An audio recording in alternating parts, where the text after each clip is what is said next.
What is going on, everybody? Welcome to a brand new episode of Crush This, a Monster Truck podcast. And this starts the 10th anniversary season for the podcast. What a wild ride it has been, since we started this 10 years ago. I can't believe that we're still doing it, still going live. This is going to be an awesome night, guys. It's crazy to be doing something like this for the last 10 years. And this is going to be an awesome episode, guys. We do have a special guest. He will be coming on a little bit later. It's going to be awesome to have him on. A lot of history with the podcast and this particular guest. I know Cheech said there wasn't going to be a guest on, but I kind of surprised him. I sent this person a text earlier today. I was like, hey, you want to hop on? He's like, yeah, sure. Why not? And we have some updates and stuff for some future guests that I'm excited that both me and Cheech are excited to announce. But before we get going, guys, we have a couple housekeeping things that we need to do here. Go check out our spread shop store. As you know, we have some older designs on there. New stuff's coming. I've been working hard on getting a lot of cool stuff for the 10th anniversary season. So keep an eye out for that. Go check our friends out at Monster Truck Attitude, Steve Jones. If you're into the die-cast monster truck stuff, kind of like this stuff here, he does the downhill kind of racing with die-cast. We have our team, Crush This Motorsports. We're a couple of us are in the next event for MTA, so keep an eye out for us over there. We're also going to be playing his video here a little bit later. Go check our buddy Bryce Kenny in his book, Geared for Life, Making a Shift in Your Full Potential. We had Bryce on a couple months ago. Me and Cheech both have his book. Cheech has the audio book. It has been a great read and a great listen. If you need, thank you, Cheech. If you need any tips for your life, anything to help you just get going, check that book out, guys. And as you can also see right here, it shows our new logo. But the thing is, we are presented by jconcepts.net. J Concepts has been an awesome supporter with us for many years. Jason Ruin and Fred Reap. They sponsored Cheech and so many of our other RC buddies. Go check them out. Use our code CRUSHTHIS at jconcepts.net for 50% off all items. Thank you to J Concepts for coming into the 10th anniversary with us. It is awesome to have them on board as always. All right, guys, we have some new kind of stuff. Mike Welch. Completely forgot about that. Sorry. Thank you, Cheech. We had Mike Welch on a couple weeks ago. If you wanted to help out with the new Super Pete, the People's Pete, he's calling it, you can donate money. You can send him money there. If you go back on the episode, there is some more information about how you can wire transfer him if you want to go that route. But yeah, Mike was awesome to have on. Definitely one of our favorite guests of last year. And all right, guys, we are going to get into the episode. We have a new ad to play, and then our brand new intro made by the one and only Colby Marshall of MTRC / The Monster Blog. So, guys, stay tuned. We are going to get into it.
It's bigger. It's louder. It's better than ever. This still isn't your typical motorsports podcast. This is the 10th anniversary of Crush This, a monster truck podcast brought to you by J Concepts. For 10 years, your hosts, the Monster Truck Canucker Brad Shaw and Dan Cheech have brought you into the minds and personalities of the monster truck industry. Strap in and hold on tight. This is Crush This!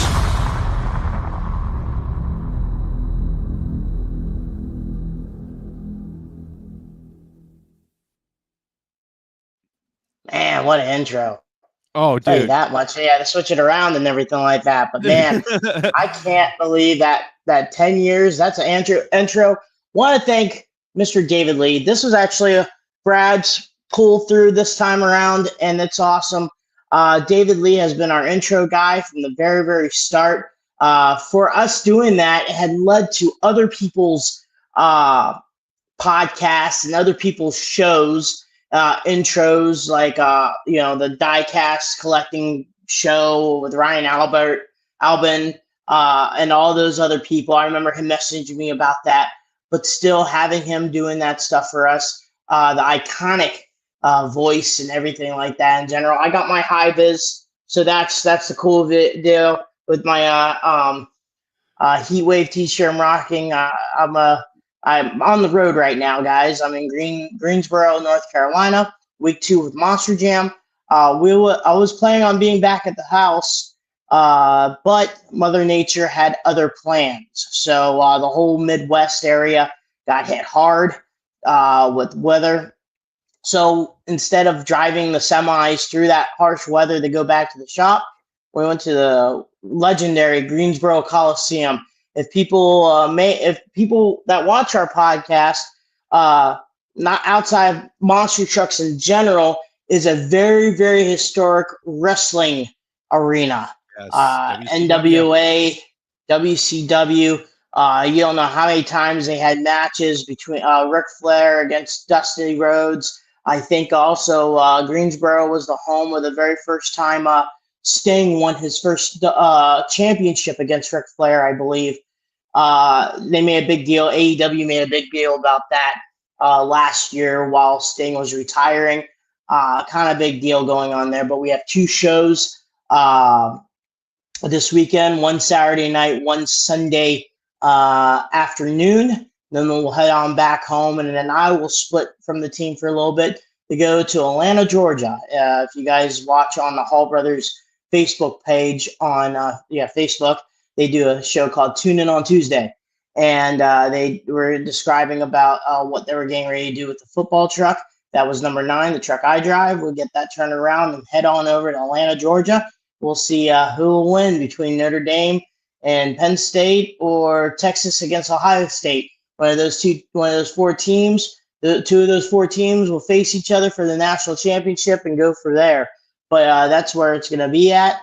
So once again, if anyone wants to be at Atlanta and going to see that in general, come on over to near the new Mercedes-Benz Dome and come hang out and stuff like that. So that'd be pretty cool.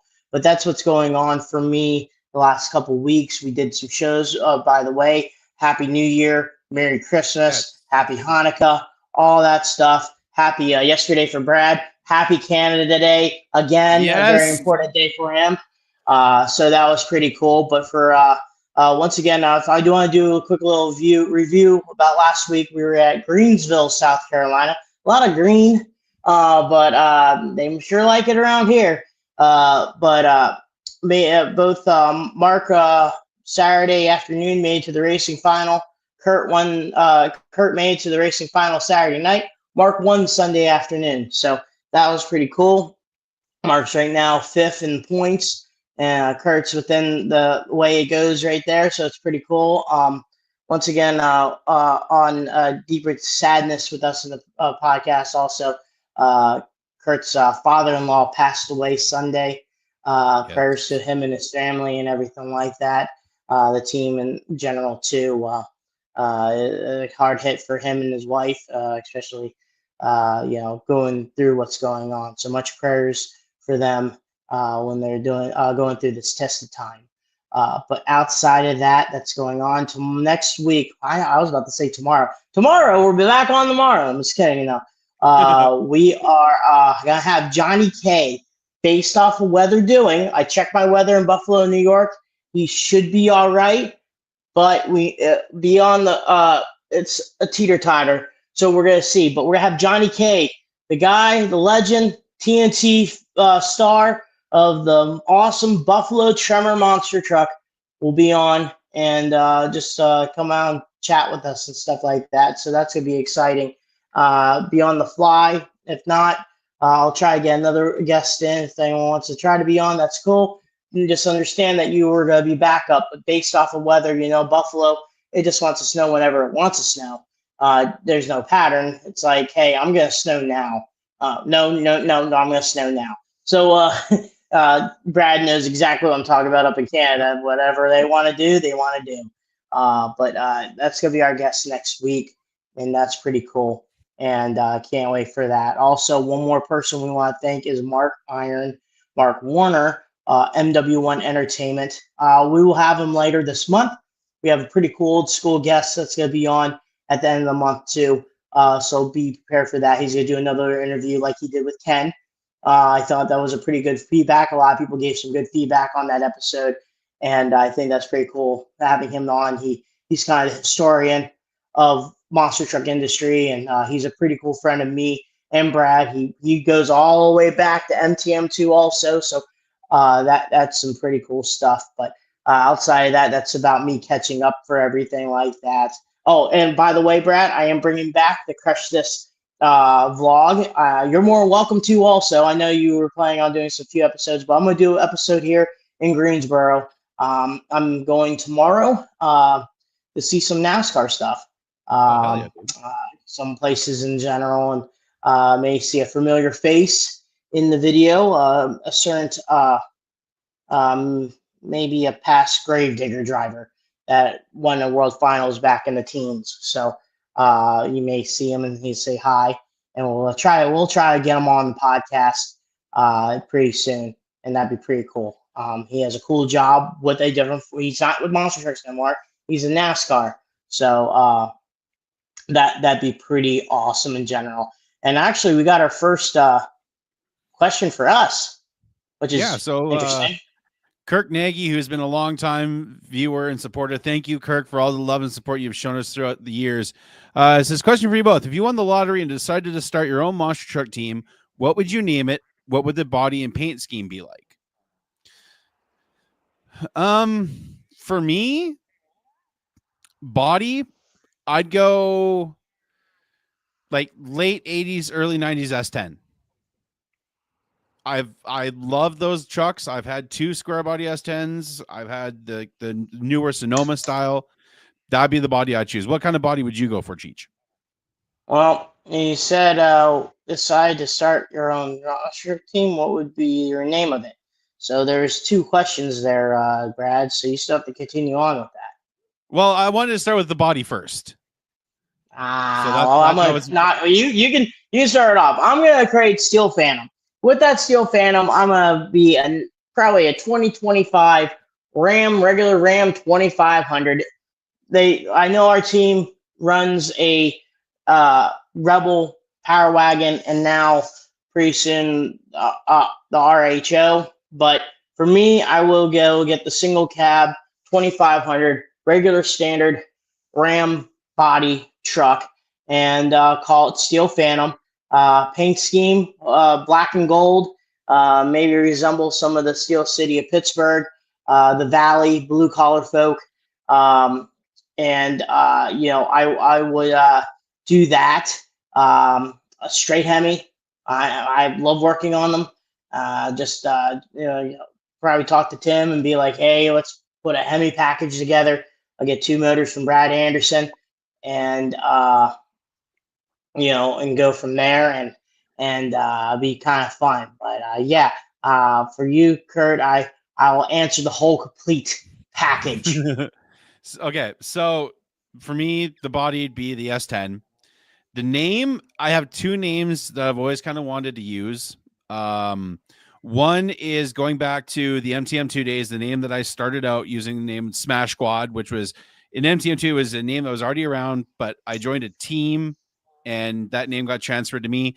The other would be basically the truck I had in Rigs of Rods when I was doing a league for a while with Joy Sylvester in the pandemic, Riptide. I loved the way that truck looked. It was totally 90s throwback. I love that style. And, you know, since Cheech mentioned engine, I'll mention engine. I'd go unique. I'd go a Proline Hemi. I'm going to drag racing technology, okay, on that, because I think a Proline Hemi, like a blown Proline Hemi with Fuel Tech on it, like they're like the shops are like right there. That's what I would do. I would go completely left field and go with an engine builder that's not been really used in monster trucks, I don't believe. I'm gonna go for chassis as well. Probably an Eddie Micah chassis. Those chassis are proven.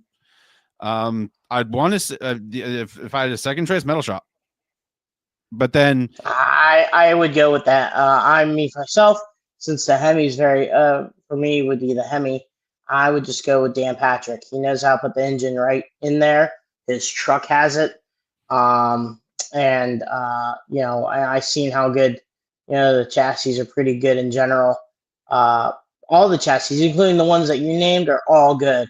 But, you know, just keep monster truck chassis businesses alive. I would, you know, keep on going. Well, I would get Patrick. If not, I would try to buy Noel number 9 and go from there. Realistically, I would try to buy number 9, and then, but he said lottery, so I would try to maybe slip in a little bit more money and ask Mark to build me one. So it's either Patrick or Hall Brothers. So that's what I would do. And then my truck would run Zoomies because there's no other way. Like Zoomies or the Metal Shop headers that like Throttle Monster uses, Team Overboard, because those things just sound nasty, dude. And I would probably also buy a second truck just because if I want to do Monster Jam, if someone's not blind, you could see it clear as day that all the independent monster truck teams are 2 or more. There's not even a single team right now that's running Monster Jam right now. So if I want to, you know, go to that level, then I'm just gonna build a second monster truck, and I'll call it the West Virginia Mountaineer. Yeah, and I would do a second truck myself, and a name. I'd want to do one kind of inspired what my dad does, you know, picker truck operator in the Canadian oil field. So it had to be probably a Peterbilt or a Kenworth of some sort, and the name would be Heavy Hauler. It's a name that I've had for a long time in my head. But we got a guest here, and he knows a lot about building. We got 2 videos we got to play. Oh, yes. Before we put the guest on. Yes. And by the way, this guest knows a lot about building his own truck.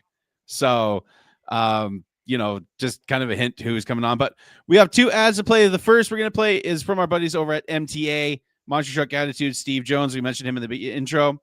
And then our good buddy who's also having a 10-year anniversary, Nick Davis with Back Channel Productions. Nick, it's so awesome to kind of be going through these last 10 years together.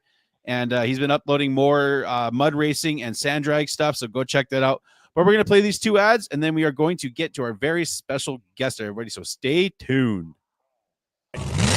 Are you ready to get in on the action here on the Monster Truck Attitude YouTube channel? Look no further. Head over to Facebook where you can sign up for all the great events we host right here on the MTA YouTube channel. Be sure to sign up for the events and register your name and get locked in with a monster truck of your own and get ready for the great thrills and spills right here on the MTA YouTube channel. Again, find us on Facebook, register for these events, and you soon will be competing in all the great events. We hope to see you there. And get ready for the wild and crazy action. Be sure to subscribe and turn on all notifications so you don't miss a beat right here on the Monster Truck Attitude YouTube channel.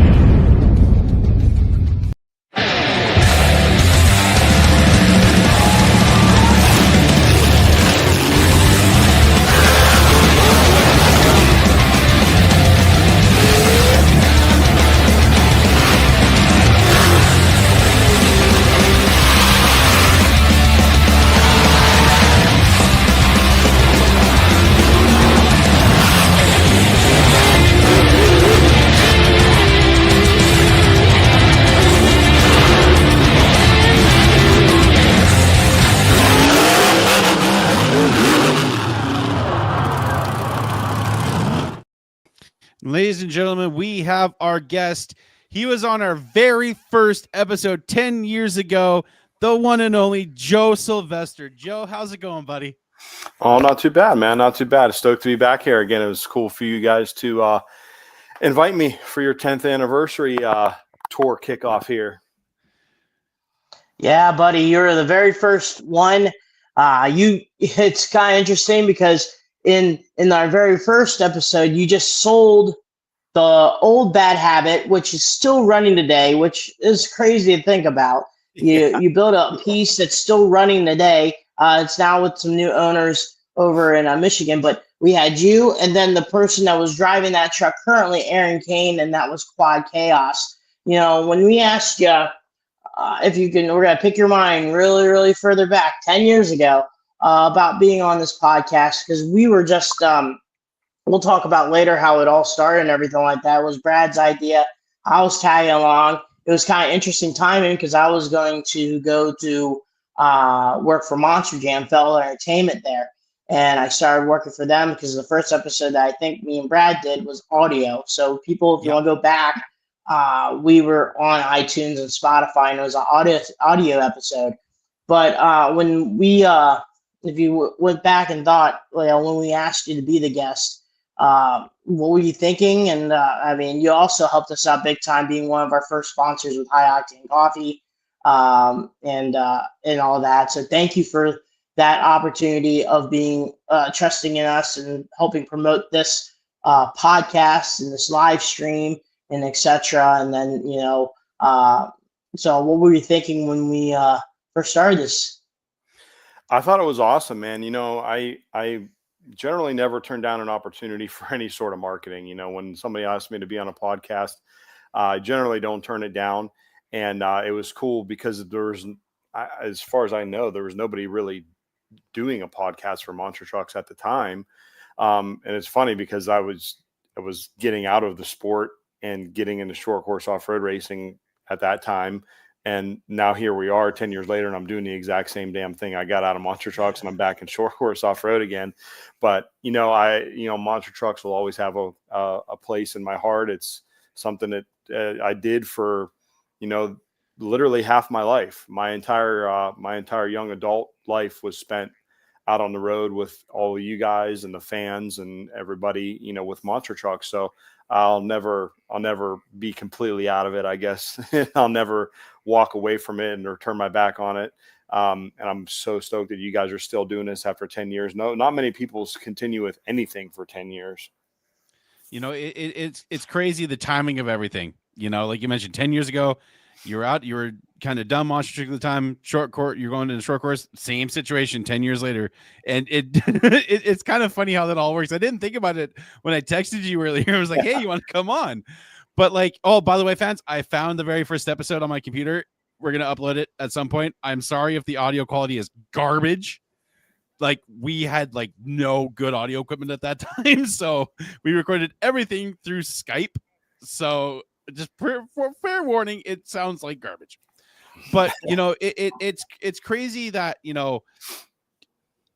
how long this has gone on. And when you were our very first guest and everything, talk about the last 10 years for you, because you went out of monster trucks for a bit, and then you built Bad Habit Relapse and did your own promotion for a while, the Outlaw Monster Truck Drags. And then what made you have the decision to kind of hey, I want to go back into short course? Well, yeah, the past 10 years, it's gone by really fast. At the time I had done my world record jump. We had just won the Young Guns shootout with Monster Jam in Las Vegas, and I felt pretty accomplished. I felt like I had done everything that I wanted to do. And when I saw short course off-road racing for the first time, I was like, wow, this is the next notch in my belt. This is the next step in my racing career. This is something I want to pursue. It brings back my old, my roots of motocross racing, and it's with a roll cage around me. So that was when I got out of it, got into short course race, and did it for about a year and a half. It was super expensive, and I didn't have the money to keep doing it.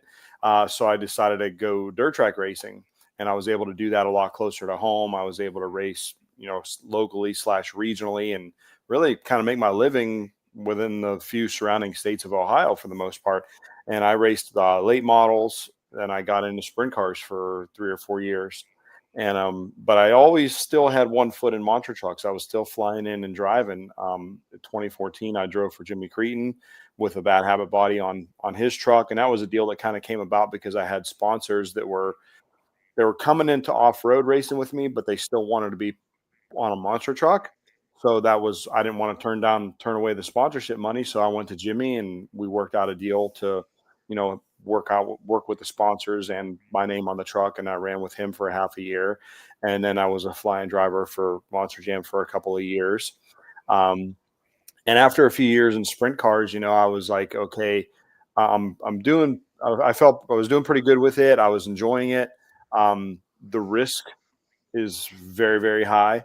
I saw 3 people die the last year that I was doing it. It was like, it kind of wakes you up a little bit, and after, I junked a car at a race, and, when you see your wife, my girlfriend at the time, just white as a sheet, when you're climbing out of the car, it kind of starts to hit you like that. It's more than just you that's out there, and it's more than just your own sanity and safety and well-being that's on the line.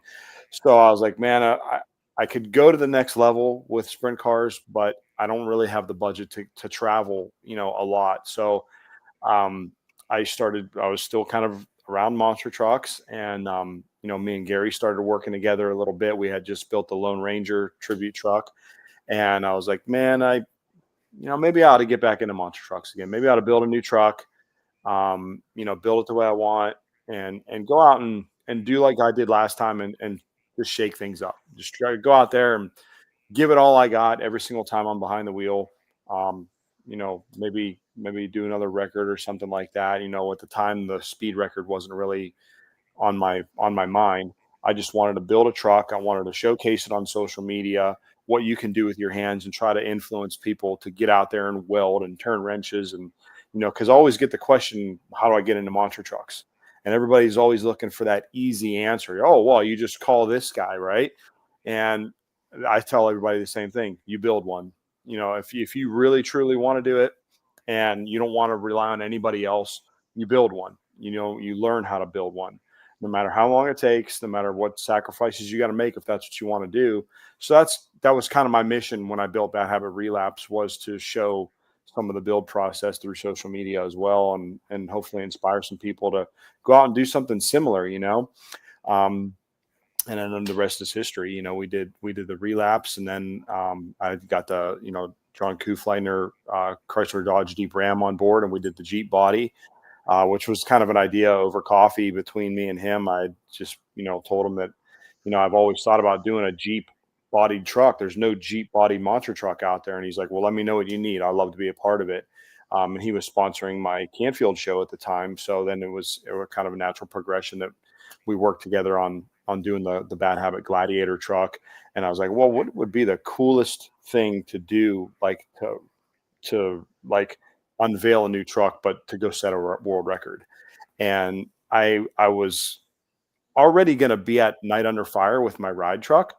And I was like, man, I'm going to have a hard time being at such a high caliber event with Top Fuel Funny cars and jet cars and all kinds of crazy stuff going on, and all I'm doing is giving rides.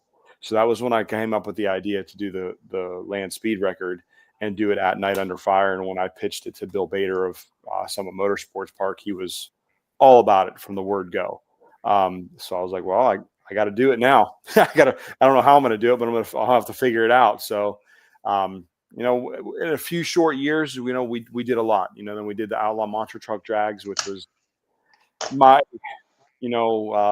crash course in getting into monster truck promotions, and would really still be doing it, but there's just things that happened that kind of pulled the rug out from under us. We had some pretty good momentum going, I felt like, and we had a pretty cool idea, but like I said, the rug kind of got pulled out from under us with the Jamborees getting sold, and some stuff that happened at Canfield that we weren't really able to go back again. So I was just like, I'm not going to keep, killing myself trying to make this happen. So if something comes along that makes sense to do it again, I will. But for now, it's racing off-road trucks and building my real estate portfolio. I got rental properties, and I'm working with my family's real estate properties that we've always had. So I'm making my living off the racetrack for the first time in my life. I'm gonna go off here from our 10th anniversary and stuff like that. But being a dad, congratulations on that. Also, being a father, being a husband, and congratulations on being married too. There's a lot of things from 1 year ago that we have to catch up that we had. So becoming a family man. Everyone that I've talked to that had a kid, it says it's a game changer, life changing moment. Now you're used to thinking of, okay, I need to do this for myself, or now it's me and her. Now we have this one. So thinking on everything else is a game changer. I mean, how is it now being a father, and has that also changed your view on life in general?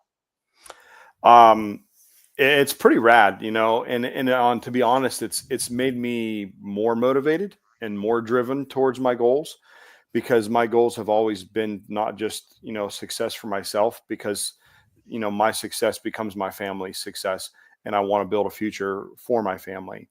My little girl Rosie it's crazy. She's 4 months old now. She'll be 5 months in a few days.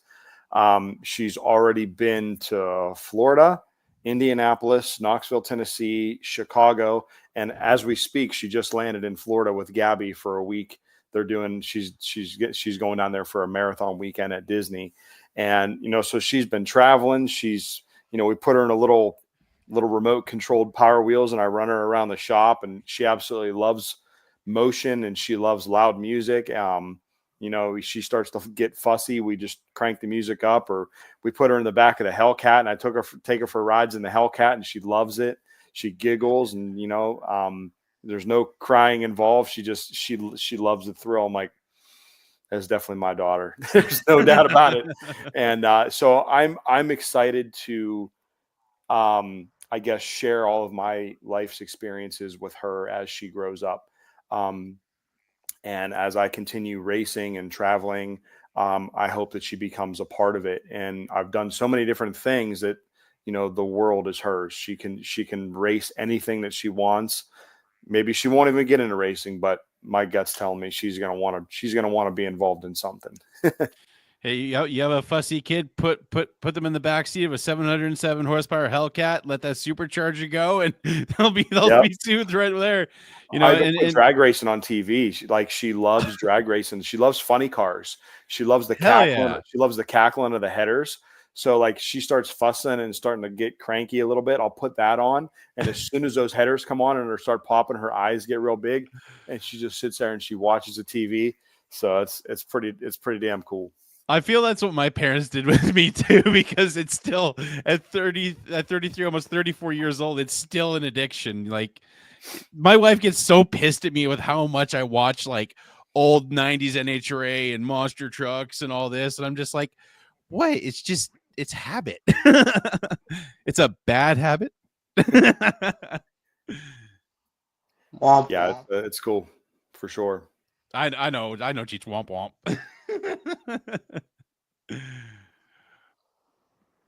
But talk about this upcoming Pro 4 stuff, because I've been able to kind of work with you on some of the stuff, or the Pro 2 Pro Light stuff that you've been going on, which it's been awesome to be able to work with you on concepts and all these ideas that you have. And just talk about, you purchased a truck recently, and you brought it to the PRI show, and just talk about this next chapter for you and all about it.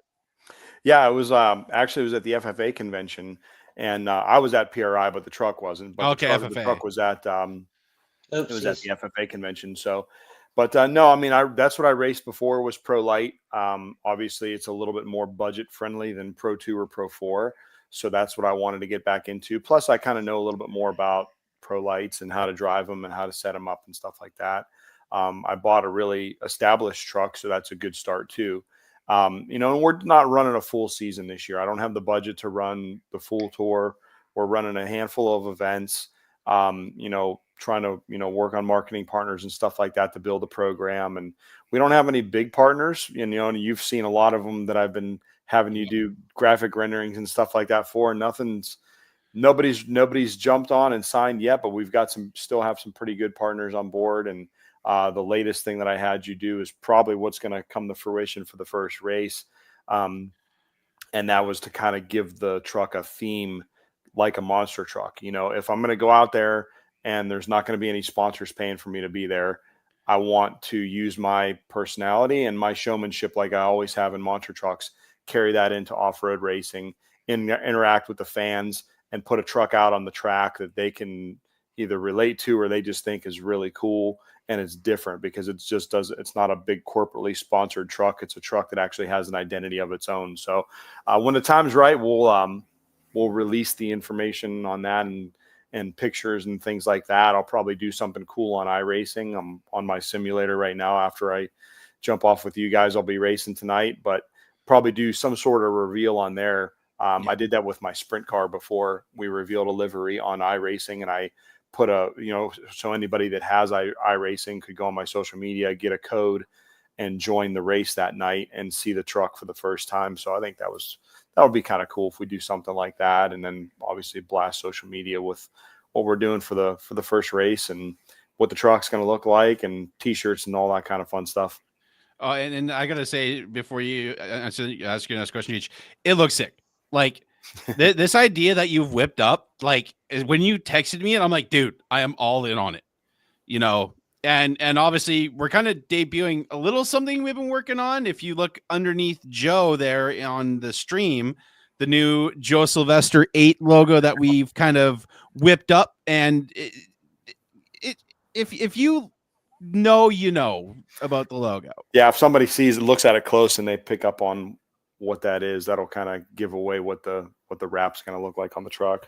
Yeah, but it's looking sick, and dude, I can't wait to see what people aren't ready. Like it looks sick. It's definitely different. It's definitely something different. Everybody is used to, you know, the corporate trucks, the Monster Energies and the Fords and the Lucas Oils and all that kind of stuff, and just these corporate, you know, looking machines. Nobody's used to something that looks like a monster truck or like an old nostalgia funny car that has a name and a personality. You know, I think people will dig it.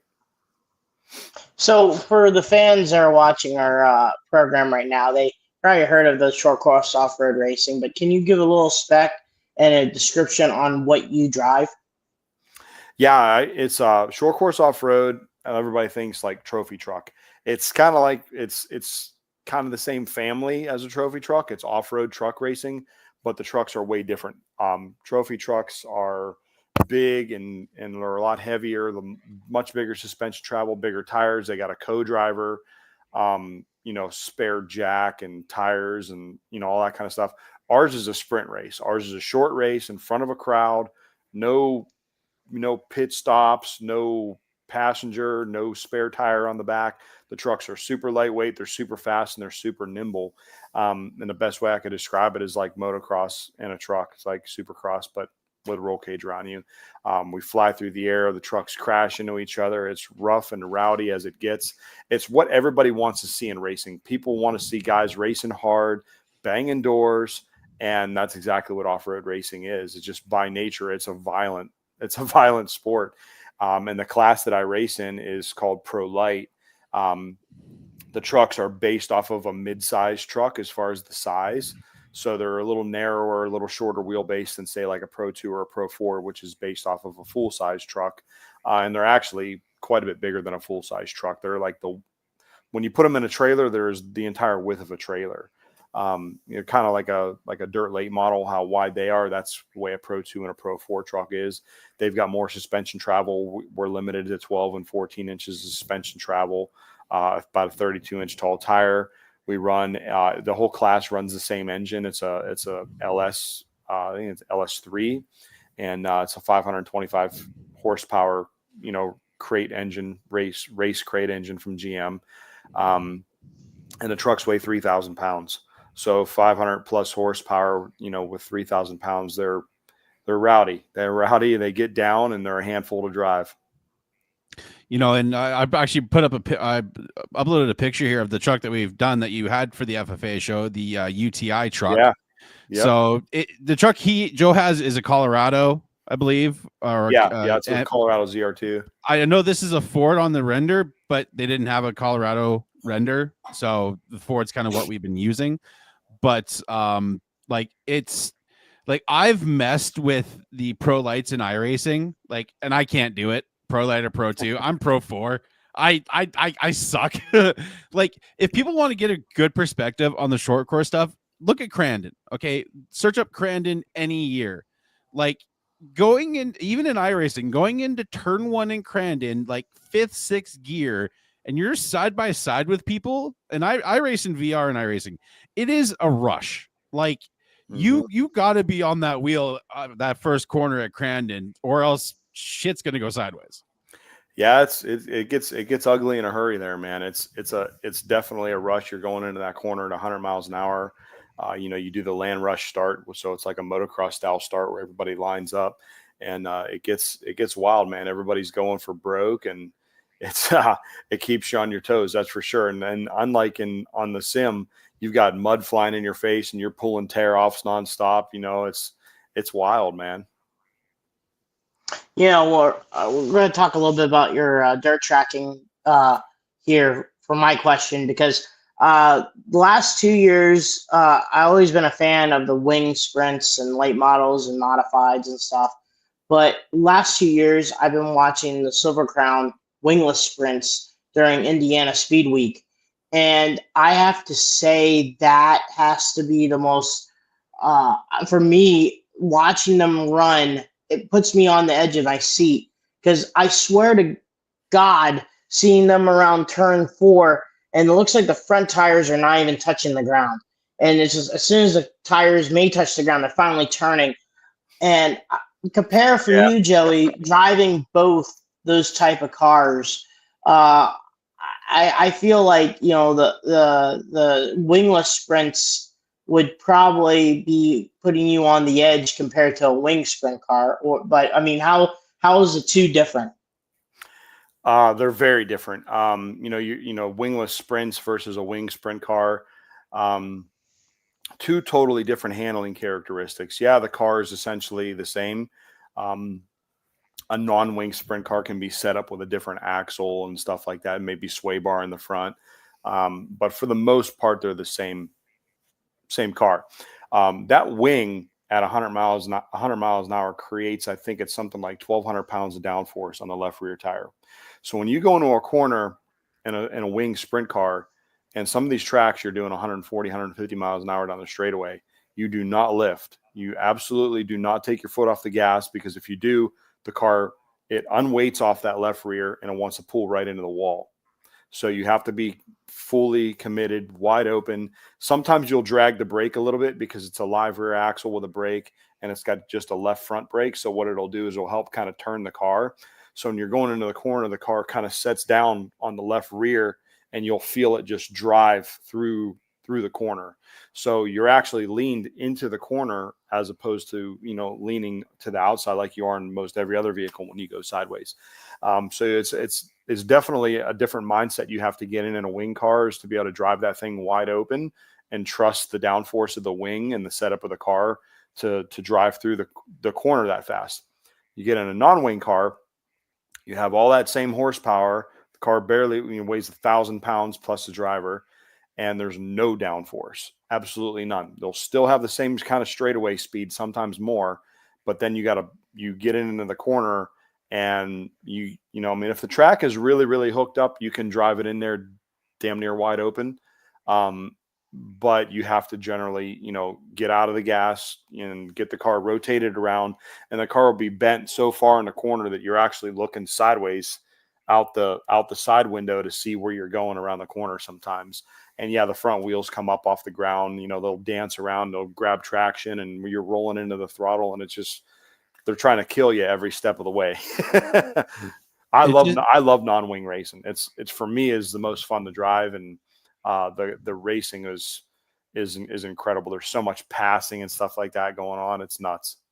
Like, just, I remember growing up, like, TNN, American Sports Cavalcade and all that, they would show like the Knoxville Nationals and a lot of the big dirt races when I was a kid. I'm like, I didn't really like that as a kid, but now I'm like, holy shit, these guys, like you look at a guy like Steve Kinzer, like, that's one name I remember from being a kid. Like, the kid, like, he was the man. Oh yeah, with sprint cars. He's the Dennis Anderson of sprint cars, man. Oh yeah, and like, just those guys had balls of steel. They still do. You look at Donnie Schatz, who's still doing it, and Kyle Larson, and all these guys that are still, even like Rico Abreu, like that dude's like inspiring. Like, oh yeah, it's just, you can't be a bad driver and race a sprint car. It's that simple, because you'll die. It's just the way it is. The cars are very dangerous. The stakes are very, very high. You have to be a good driver to wheel a sprint car, and every single person out there has got balls of steel. You have to have them to get in one of those cars, because they're wicked. They're absolutely wicked. You kiss your loved ones goodbye every night you strap in one of those things. I know they're starting to become a popular now. The mini sprints. You see Kyle Busch, Kyle Larson. Even their kids are running. Haley Deegan. Were you ever considered putting your doing like the Chili Bowl or the War on the Floor over there in Fort Wayne? Ever consider doing some of those races?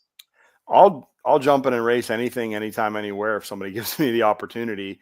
I did race micro sprints actually before I got into full-size sprint cars, and that race just happened this past weekend, the Tulsa Shootout, which is it's like the prelude to the Chili Bowl. The Chili Bowl are midgets. Midgets are a little smaller than a full-size sprint car, and they run a race-built 4-cylinder engine, like a really, really high-end 4-cylinder engine.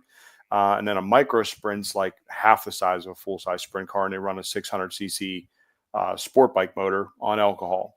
They have a stock class, they have modified class and stuff, but they've got wing and non-wing versions of those too, and they're a blast. They work just like a big car, they're just smaller.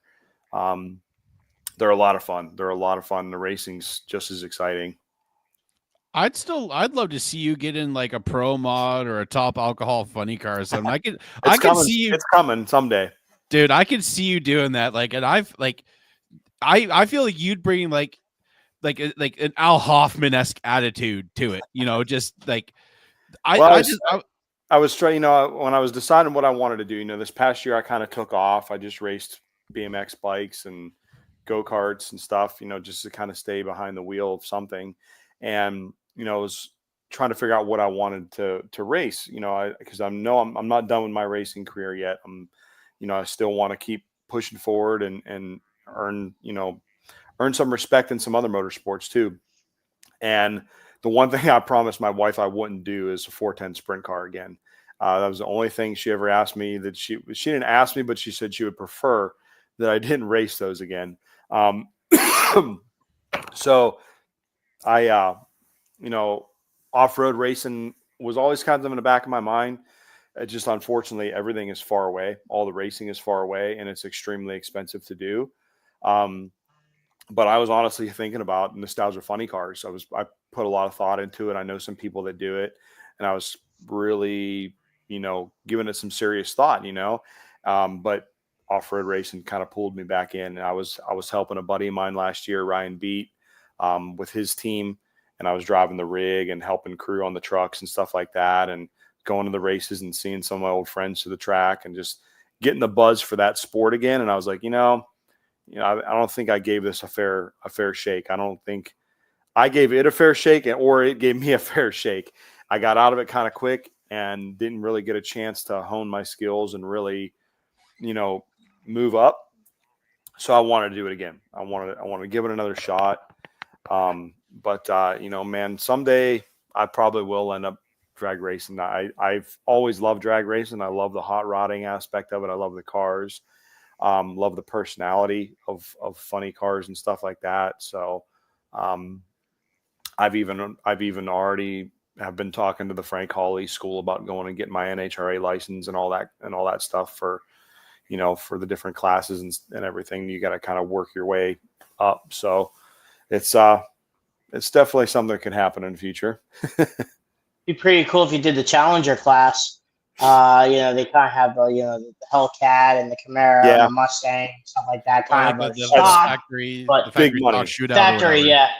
yeah, factory the racing. factory stock class and the factory X class is cool, but it's super expensive. There's a guy down the street from me actually that does it, and he's one of the top guys in factory stock actually, and the money it's insane. It's absolutely insane how much it costs to do that. What's attractive to me about which partially what attracts me to like nostalgia funny car stuff is they actually get paid kind of like monster trucks, you know, depending on the event. They go and they get paid all the way back to last place. And then there's also match racing and stuff like that. And the guys actually make a little bit of money to help put back into their program. They don't just go and spend money hand over fist to keep going down the road. Well, hey, if you ever decide to go down the drag racing route, there's drag racing kind of in a way royalty out of Youngstown. Tom Martino. I'm buddies of mine. I watched him race pro stock growing up, and I know him and his son still do. I think it's Super Comp, I believe. Top dragster. Oh yeah. Mm-hmm. And you know, I know that, you know, that they've been doing it for forever. So, you know, John DeSerbo he's a pro mod guy. He lives right across the street. I could pretty much look out the window and see his house out there. Oh, hell yeah. So drag racing by far makes the most sense for me. I know a ton of people in it. I can throw a baseball out my driveway and hit 2 different tracks, but I decided to do the sport that made absolutely zero sense financially or logistically. So this is going to be a weird thing that I want to try to start doing with our guests. I want you to ask me and Cheech a question. Okay. We've spent the last 10 years asking you guys the questions. Cheech is like, no, this is a bad idea. But I questions anyway. I think it'd be fun. Cheech, how are you liking driving now? I mean, obviously that's so many people's goal and aspiration is to become a driver in monster trucks.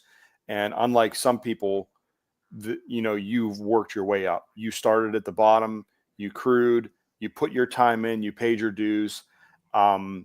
Both like how rewarding is it now to be driving for one of what I consider to be one of the best teams ever in the sport, one of the most iconic trucks in the sport. And now that you're in it, how are you liking it? Is the reality set in a little bit? Does the workload sometimes kind of, you know, overshadow the hype, or is it still? Are you still riding on cloud 9? I don't know about you, Joey, but for me, so it's words cannot describe how blessed it is that Tim and Mark trust me on behind the wheel of their trucks. What I've learned, and probably for you too, as an owner and driver, that the word trust is very important. Definitely, you know, you got to be trusted behind the wheel of the truck. Every single time I get behind the wheel, I get these goosebumps, butterflies, excitement. I always have picture that Eminem song, that Lose Yourself song, that just blaring inside my head because it's true, until I do the first wheelie competition or the first qualifying run, and I can get that out of the system, and just focus on just driving the truck. I know this is weird to think about, but Gene Patterson from Bigfoot always says, respect Bigfoot, because the monster truck, respect the monster truck, because the monster truck will tell you very, very well when it's not happy, and listen to it and everything like that. I just feel like I've become one with it, and just have fun. You know, a lot of drivers, including yourself, has mentioned saying when it stops becoming fun and you think that you're in control of the truck, it's time to get out. And I take that to heart. I thank you and other people in the monster truck industry that have helped me out, that have prepared me to get me into that spot, because it with great reward becomes great responsibility. And becoming a driver, you become responsible not with the truck, but the people around you, the tech officials, the crew guys that working on the truck, because you have to have that radio communication of that. The responsibility becomes in your hands, and you have to be a performer too, because the critics sometimes will say their 2 cents. I've learned to kind of not listen to that and focus on two people that have helped me out, and that's the owners, Mark and Tim. Whatever they say, I do, and go from there. But for me, it's just like it's that adrenaline rush. It's every single time I get in the truck, I reflect back to where I am before. The saying goes, what 5-year-old me, not 5-year-old me, but me 5 years ago would see me as today is just awesome. And thank you for your kind words, by the way. That really hits me, because I still feel like I'm still a fan.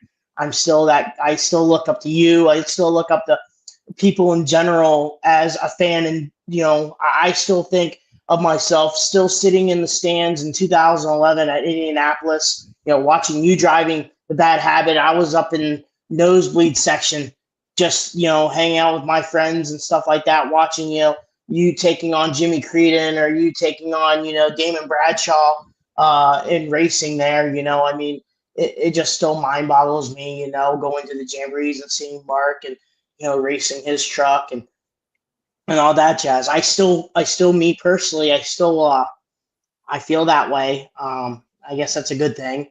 I still feel like, I still have a chip on my shoulder. I still feel like I need to keep on working. My uncle always said, after climbing one mountain, that's the start of another one.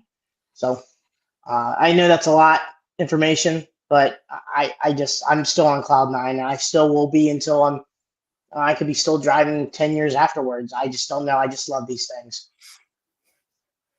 Good, man. Hell yeah. Brad, for you, what, you've obviously got a pretty diverse background as a motorsports fan and enthusiast and historian. You sometimes amaze me at the different things that you remember from the histories of all kinds of different motorsports. If is monster trucks your favorite motorsport of all, and if it is, what do you like most? Like, what do you like more about monster trucks than any other kind of motorsport, if it is your favorite?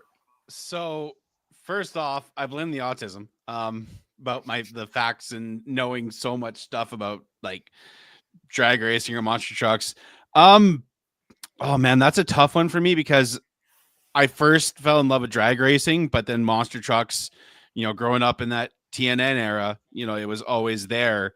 So monster trucks edge out drag racing by just a little bit, But like the reason why I love the sport is just, especially when I was a kid, it was the larger than life personalities at the time. Like this was the era, like the Penda Point Series era. So, you had Gene Patterson doing the Colt Cobra stick, and I loved it, because it was like, just, I don't know what enamored me about that, and just how impressive the machines were. And even still, as a 33-year-old man, like I still love it the same way as when I loved it when I was 5. It still encapsulates, like, if there's a show within 10 hours of me, I'll be there. Like I'm going to a show hopefully next month in Edmonton. I don't know, like even just being being a designer, and like, yeah, there's some stuff about me out there that, some stuff had gone bad with, people in the past, and, that was a different time of my life. I went through some stuff, but, even the design and stuff, like I'll work on random concepts about monster trucks, and, I've been able to do some crazy things in my life because of these amazing machines. I've gotten to travel. I got to go to your event in 2022, and meet you in person and hang out. And, I got to go to the Jamboree and walk those hallowed grounds, even at the Canfield Fairgrounds, those hallowed grounds of like where so many amazing moments in this sport has happened. And like, I'm just a 33-year-old dude from Northern Alberta, Canada. I didn't expect any of this to happen for me. Like, honest to God, like, and just, I don't know. It boggles my mind, like being able to drive Don Frankish's ride truck when he had the name Jurassic Attack still. And the goal, like, yeah, it might be a crazy goal, but the goal is to drive a race truck at some point, lose enough weight to fit my ass into a seat, even if it's just to move it in the pits. I don't care. I want to say that I've driven a full-blown 1,500 horsepower badass monster truck and look back and be like, you know what? I did it. Because that's what I wanted to do when I was growing up. And I have, okay, I'm sorry if I'm getting emotional. Like, I've gone through so much shit ever since birth. Like, I'm sorry. I got to get this off my chest. Like, I almost wasn't going to be here in this world. There was a lot of complications when my mom was pregnant with me. I have pushed through so much shit. One of these days, I'm going to get into a race truck and move it, do something. I don't care, to show that, hey, you can, no matter what is going on in your life, no matter what's going on, you can push past it and achieve your dreams. And Cheech is an inspiration. Joe, you're an inspiration to me, that if you keep pushing forward through all the bullshit, you can achieve those dreams. Sorry to get all emotional there, but I just get so passionate about drag racing. And you mentioned the Frank Hawley School. That's a goal of mine too. I want to go down the track in a super comp dragster or a door car. I want to prove to people that, yeah, I have ADHD. Yes, I'm autistic. Yeah, I have depression, anxiety, all that. But you can still do what you want to do in life if you just have enough passion and a drive to do it. So sorry. Yeah, dude, that's awesome, man. I was telling my dad the other day, like, we were watching just a brief story about Lewis Hamilton, the Formula One driver. And I said, it's pretty amazing what motorsports can do for people. It's pretty amazing at what it can, how it can shift their mindset and just become so influential. It's motorsports, man. It's awesome. So, oh, yeah. And hey, Lewis Hamilton going to Ferrari. I can't wait. I'm excited about that one. I like Lewis, and obviously I love Ferrari. So yeah, that's a good one. And I'm not a big Formula One fan. I think the sport it's way too political. But you can't take anything away from the drivers. I mean, they're incredible. The technology is incredible. The racing, in my opinion, sucks. It's not that exciting. You could see a better race at the local dirt track on a Saturday night anywhere in America. But the drivers are incredible. The cars are incredible.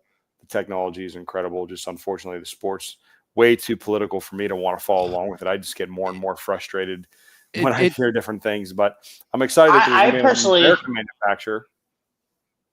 Yeah, with Andretti. Yep. But for me, I like the IMUS. Kind of the I like. Yeah, INSA. Yeah, I kind of like those cars. The experimental, the mod, the Pro GTs and stuff like that. It's just something about they're kind of they're in the middle of like NASCAR and they're in the middle of F1 type deal. But the racing, I think it's phenomenal. I mean, I watched their track day at Indy. They kind of you have to go through online to find their track day, but when you do, it's a free track day with the tour of the track at Indianapolis. They get you into the pit bleachers, the Japanese building, I forget what it's called, but you get in there to watch some of the racing that they're doing. It's not really racing; they're just practice track days. But you get in that building, you can take a look at everything. Some of the racing there, I kind of like that. I would love to be riding in one of those cars. I would love to ride in a 300 mile an hour funny car, a dragster.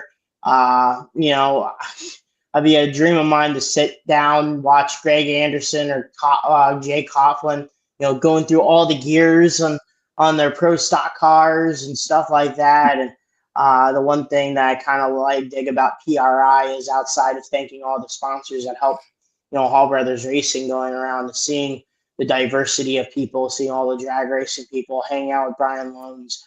The sponsor truck industry has helped us get connected with Brian Loans and Strasberg. That is Leah Pruitt / Tony Stewart's car chief now for Tony Stewart Racing, and seeing all of them and stuff like that is just really, really crazy to go do.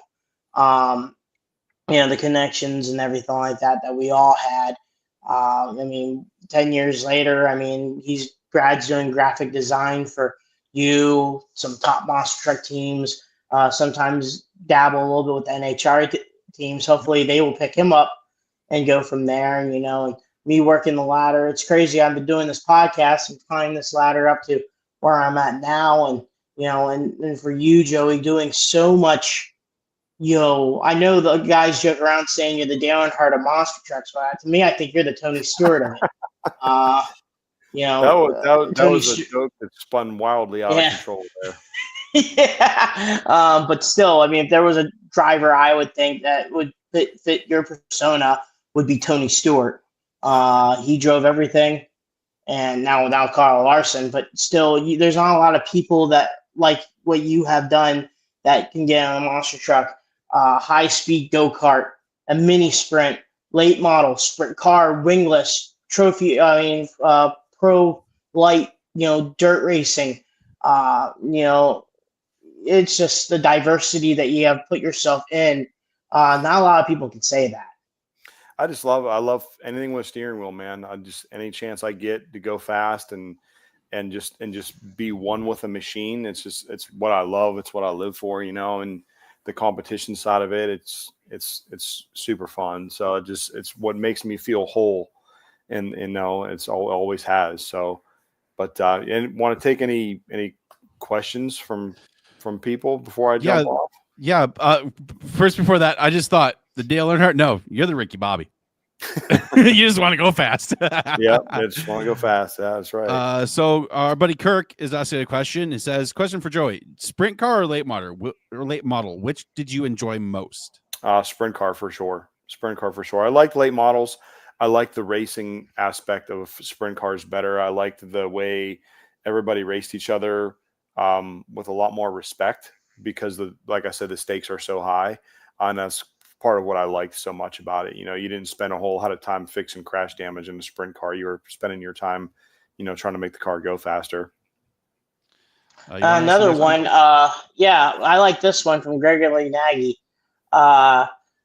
Has Joey ever thought about becoming a teacher of monster truck racing or any other motorsport? Ever thought about doing a school for people that wanted to do monster trucks or any other form of racing? Absolutely. I would for sure. If the opportunity was there to help people and share my experience, I would absolutely do that. I've done it with race cars a little bit. Coming out of COVID when there was no shows going on and stuff, we did a deal out at Speed Vegas, where we had Mayhem there doing rides. We had Nightmare Express where I was doing monster truck rides with that. But I was also a driving coach there too. And I would teach people how to get around a race course in a supercar. And I enjoy that, I enjoy helping people. I enjoy, like I said, sharing my experience with people and seeing people progress and be super excited to be progressing. As far as monster trucks are concerned, I actually put together a package for that to someone who recently bought a whole bunch of monster trucks and needed crew guys, needed drivers. And he's like, well, why don't you just come, drive for me? I'm like, I'm done. I don't want to do it anymore. I've been on the road my whole life. I don't want to go, drive a rig and, go monster trucking every single weekend of my life again, but I can help you. And what I can do is we can prep the trucks here at my shop so that you don't have to have, crew guys. Since you don't have crew guys that are super knowledgeable yet, we'll teach your crew guys what we know. We'll teach them how to properly prepare a truck, what to experience, what to kind of expect during the race weekend. And then I can also teach your drivers. I've got a field at my house. I've got a test track out back. We can tune trucks, we can teach drivers, we can, do all this different stuff. And I put this whole package together, and it come to the end of the day, just, wasn't willing to spend the money on it. So, but I actually did have an idea to do something like that and actually kind of help a team and share, like I said, my experience and try to, make them excel. This will be the last fan question before we let you get off and do some iRacing, and eventually you and me got to get back on, dude. I'm on all the time, dude. You let me know. We got to bang some doors. I know, Cheech, do you have a wheel in iRacing yet? Nah, no, I don't. Well, eventually you got to get a setup, brother, because it is fun. Me and Joey have had some good battles over the times where we've raced. But last question from Marty Manzano. Joey, what was your favorite independent promoter track to race at? Favorite independent promoter track to race at? Or like favorite track that you've done like shows at? I mean, not to be biased, but I loved my tracks that I built for the outlaw drags. I loved the crazy drag racing and the rhythms, but not of my own, and of an independent promoter. Elliott's, man. Was Elliott / Brian Manson. When I did the, what was it called? The Soaring Eagle Casino show. That track was fun. That was a fun track to drive. And it was just, you had to know your machine. You had to know your machine to win that race. Well, Joey, thank you. Or do you have one more question, Cheech? Nope, I'm all good. All right, Joey. Well, thank you for coming on, buddy. We did it 10 years ago. Hopefully we'll go another 10 years and have you back on. Just we wish you success in what you're going to do. Hopefully we'll run into you this next year, get to see you do some off-road racing, and we'll hop on iRacing soon, buddy. Sounds good, brother. All right, Thanks Joe. You have a good night, brother. All right, we'll see you. See you, man. Well, guys, that was Joey Sylvester, our good buddy.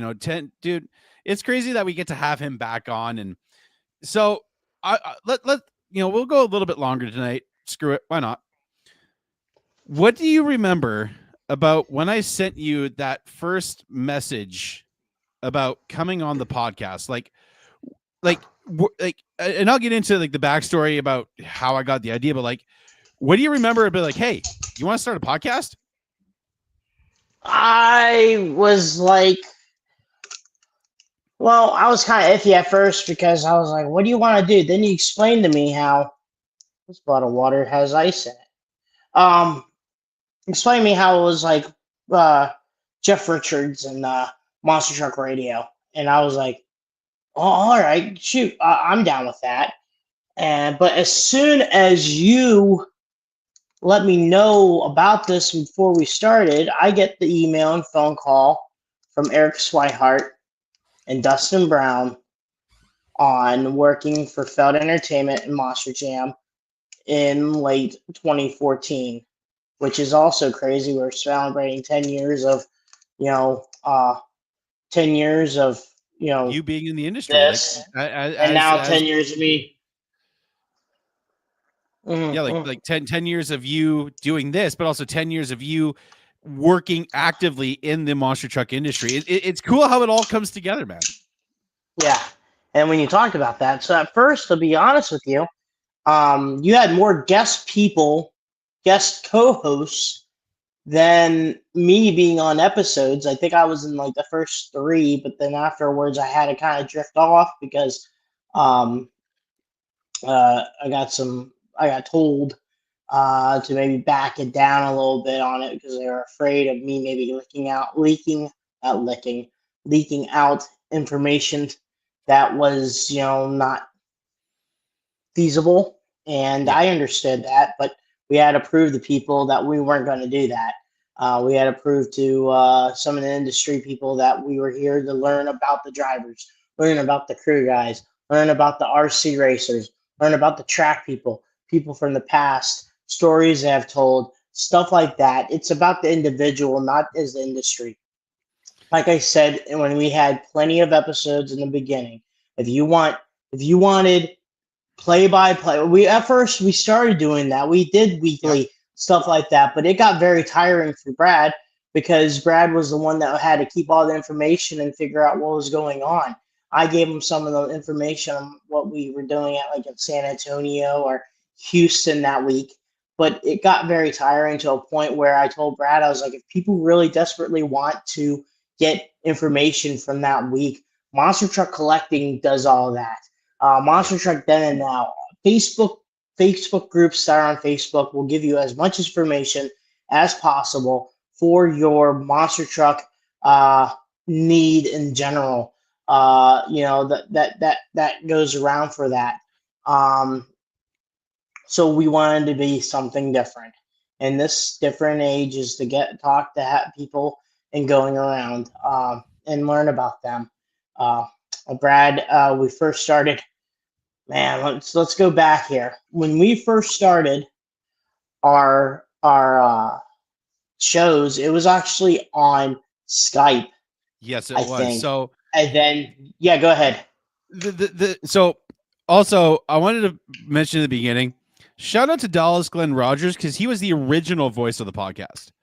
I had Dallas record that over Skype, the original intro, and I found just a random song, on YouTube or whatever, and kind of whipped a little quick intro together. But I might as well just get into the backstory of the podcast before we get into kind of like how it's evolved also as well.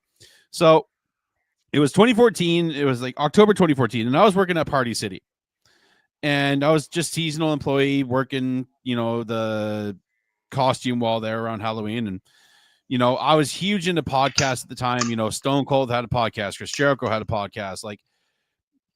And then I was also listening to old episodes of Monster Truck Radio. Jeff Richards, aka Roller, that was his thing. He was doing this long before we all did. And so they would always have fans call in. I remember doing a snake bite impression. What's the matter, Andy? Can't have a little snake venom, and just being a goofball. And I just wanted to bring that vibe back. And, me and Cheech go back to 2007, I think, is when I first got introduced to you through MTM2. And, I'm when I was trying to think of a co-host, I'm Cheech is the logical guy. He knows a lot about the industry. He's been a fan longer than probably I have. And, he's a great dude, good to get along with, good to talk to. And, I just sent you a message. I'm I think it was November. I think, it was November. I sent you the message, and I'm you want to do this? And then I explained kind of how I wanted to do it. And we wanted to do, I think the original format was 2 guests, 2 half-hour guests, or 2 20 minutes with each guest. And then we'd go over results and stuff like that. And, it worked for a while, but then when you mentioned, you were like, dude, let's just find out more about these guys' lives. People see them on TV, these larger than life superstars. Let's get to know who they actually are. And if it wasn't when you got hired on a Feld, I'm oh no, this thing's not getting off the ground. They're going to put a kibosh to everything. We're screwed.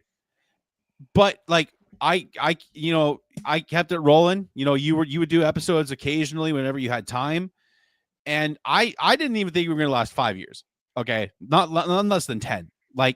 And yeah, we've had our moments. Me and Cheech have had moments where the podcast almost ended. I'm just going to put it bluntly, I was going through a lot of mental health bullshit. Cheech was busy with what he was doing with his career. And there was times where this thing almost was done and friendship ended and just bad situations. But we've always maintained our friendship and doing this because it all has to do with you guys, the fans. Because when you guys say when I wore my Crush This crew shirt to the World Finals, people would come up to me man, I love what you do. You're Crush This. And I'm darn right I am. And hey, there's my co-host over there playing some RC trucks. You guys are one of the main reasons why we keep doing this. I'm just a dude from Northern Alberta, Canada. He's just a dude from Wellsburg, West Virginia.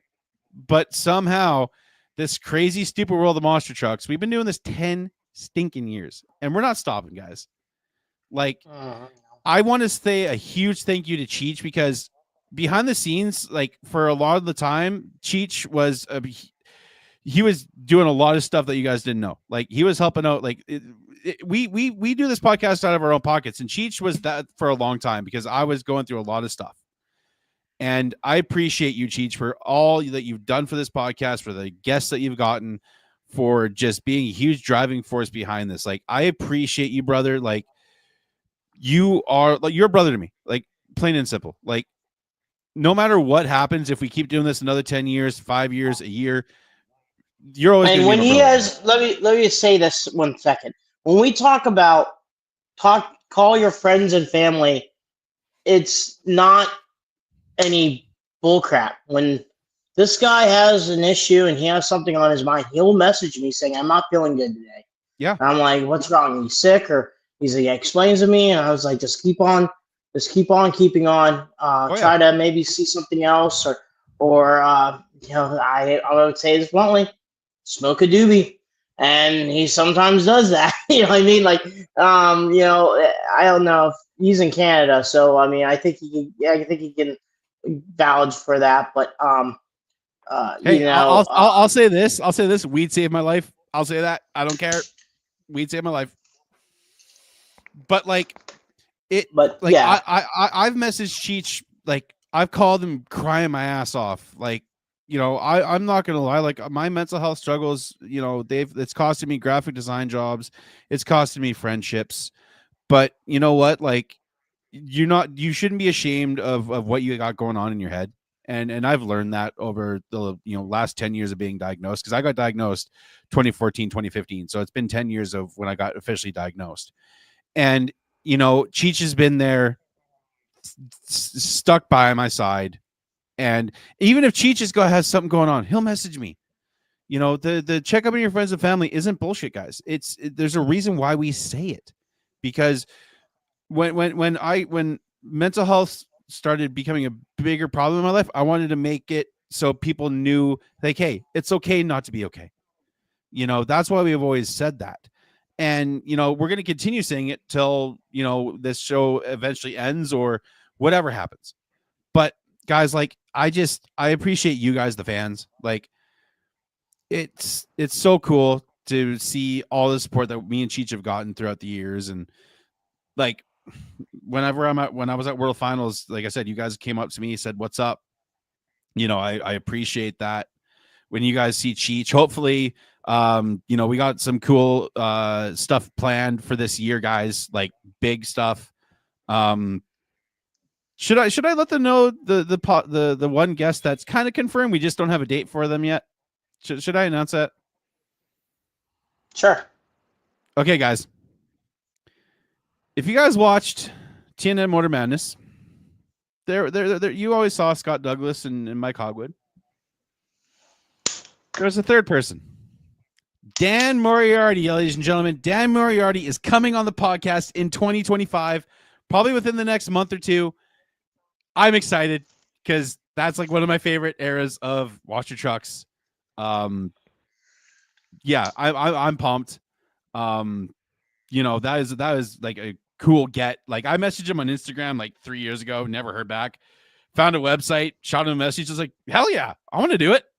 So that's really cool. Like, and just even going back to the guests that we've had. Like, I never thought in a million years I'd get to talk to the likes of Jim Kramer, Gene Patterson, Dan Patrick, your bosses, like Ryan Anderson, like guys that I've watched on TV, like grew up watching, and even till to this day, I'm huge fans of. Like, it, like, especially that Ryan Anderson episode. Like, I had to pinch myself because I'm like, wait a second, like, is this actually happening right now? Like, are we talking to like the one of the best drivers in this modern generation right now?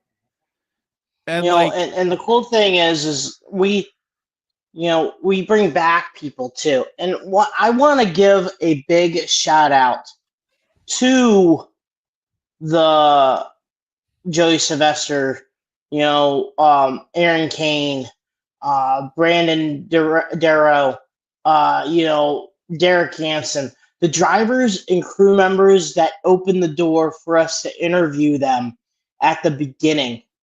To the point now where me and Scott Jordan, we we interviewed a couple weeks ago the voice of what you see on Mad TV, the Inside Monster Jam, the Monster Jam in general. We got to speak to Scott Douglas. I did a 3-hour podcast at the Hall of Fame having Deal Wilson, Mike Botters, the OG himself, Bob Chandler. Having the backing of the Hall brothers, Tim and Mark enjoying this, having our daily Kirk Kramer moment, and having, people now in the industry like Ken Crum. We first had, Gary Schramm, which we're going to have him back there again. Jerry Richmond. Matt Cody was one of our first episodes. Steve Thompson Jr., Derek Cody Hansen, Saucier. Cole Bernard. Yeah, Cole Bernard. Jeff Richards came on, and like it like our podcast went so well. We even got the guy that played the character of Equalizer in Monster Wars on our Darren episode. McBee. Yes, on our episode. That is far crazier than I would have ever expected to have. And I wish a lot of the fans that, I don't know our numbers. I don't know who all sees and stuff like that, but we have a lot of important people that a lot of people, think that, Mike Welsh, we're going to have him back on because he had a lot of people on. We're going to have him. I'm going to schedule in part 2 and have him on because he's an awesome cat. Scott Buto, having Blake Granger, having Elvis Linez, having a mixture of,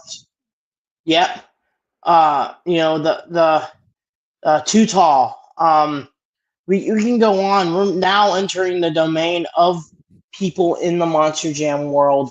The Chikaluchkas, Brandon and Michaela. Even some of the people in the Mega Mud Trucks like Brad Kovac. Promoters like Ryan Hagenkamp, Neverlift. Some people from Throwdown. Some people from Toughest. Colby Marshall, having that. They're celebrating their 20th anniversary of the Monster Blog, which I don't know if anyone has said anything, but I don't know if it's true or not, but rumors spread that this is probably going to be the last of the blog, the Monster Blog. They have been really, really busy and all that jazz. We have some big names the next couple, like I said, Johnny Hay, John Kwanzewski, Buffalo Tremor. I really am trying to push to get Dennis Anderson to be on. Some scheduling conflicts with Tom Mentz. We don't know if we'll be able to get him, but there's some guys that I need to get a microphone, like doing Gernhardt's Dirty Mo podcast, where I have to have a one-on-one recording with, because some of them they don't know some of this technology and all that stuff, and don't want to maybe deal with it and stuff like that, which I completely understand. And we have to break through that. Like, we go back to the technology.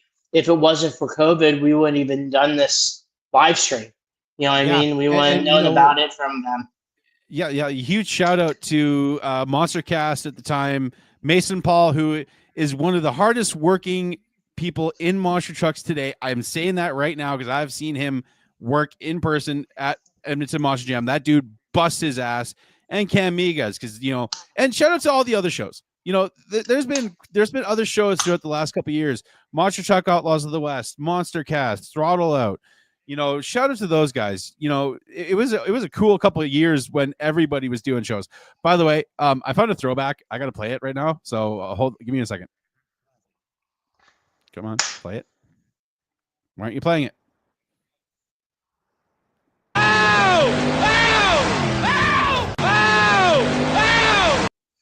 That Dave Graham. I wanted to bring that back.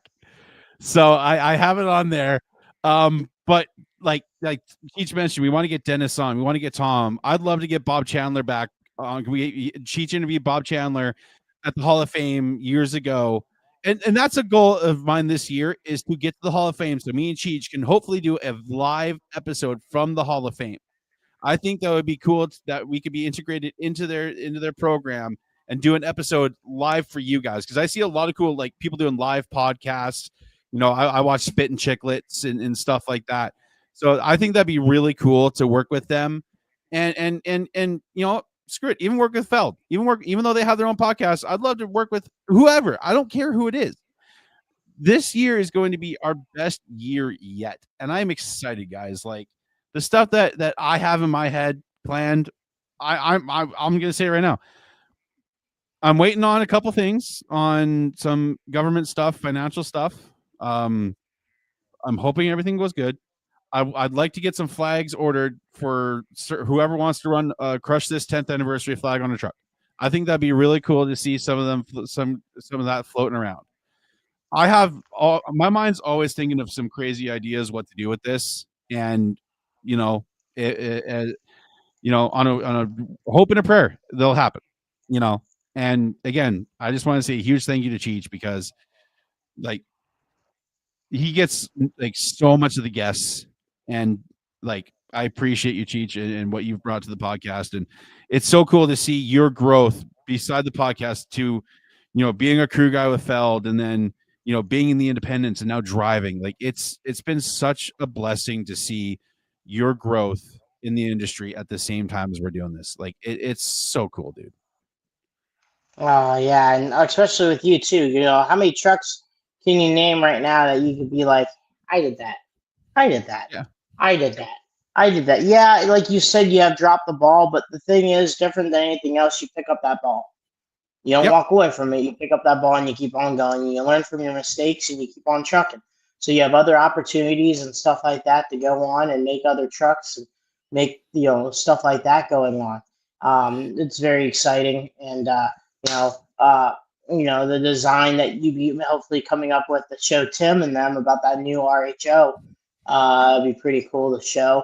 Not now, but we'll keep that under wraps. But they give to them the maybe come up with something cool. But so I mean, that's for you, I think. Yeah, I had to quickly address this. Yes, I hope to go. Jeez, we are back. Yeah, make sure you take those off if you're going to the bathroom. Yes, Kirk, I am planning on going to that show. Hopefully in Edmonton. I just found out a couple of days ago they're coming to Edmonton. And I'm hoping, if everything was good, to talk with Bill Payne and get an interview, and talk with Dallas and a lot of the Straight Up Racing crew. That'd be really cool to do an episode with them there. But guys, again, like if it wasn't for you guys, we wouldn't be doing this. Like, shout out to everybody that supports, like Brad Kovacs, Mike Hedman, Gregory, Kirk, CK15 here, Marty, Cheech's dad is in here, Steve, just everybody, our good old buddy Damien, Stanley Hernandez, Jeff Allaire, Wayne Norbury, like everybody that just supports us. Like, we appreciate everything that you guys do for us. And yeah, I'm just I feel so blessed, man. Another thing we need to thank is our parents. Yes. My mom, my dad, your parents. Because if it wasn't for them, they wouldn't be able to keep my mind going. While my dad was cooking, he would turn on ESPN, and I was watching TNT Monster Truck Racing on ESPN. And then right after ESPN TNT Monster Truck Racing, they would play United States Hot Rod shows on ESPN. People forget that TNT and United States Hot Rod were on ESPN during that time period, watching Sports Cavalcade, taking me to my first monster truck show when I was little at Hampton Coliseum. Just to keep me unwound and not knowing that I was doing that. I thank my mom and dad for giving me the opportunity to even sometimes trusting me in this, because sometimes it's a wild ride, and I love them to death. And thank you for helping me out on that scenario too.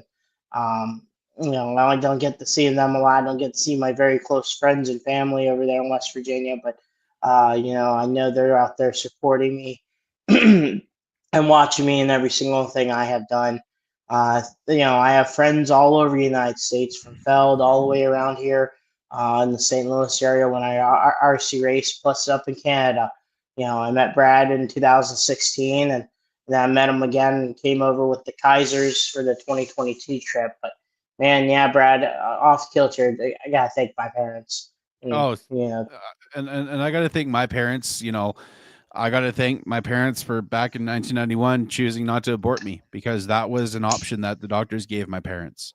I'll kind of say a little bit about that. I had what was called an RH incompatibility. So my mom's blood cells were trying to kill my blood cells when she was pregnant with me. So, I was known as the miracle baby. I was supposed to be born March 3rd, 91. Came out January 29th, 91. So I was premature, and just like my parents never gave up on me. They still don't.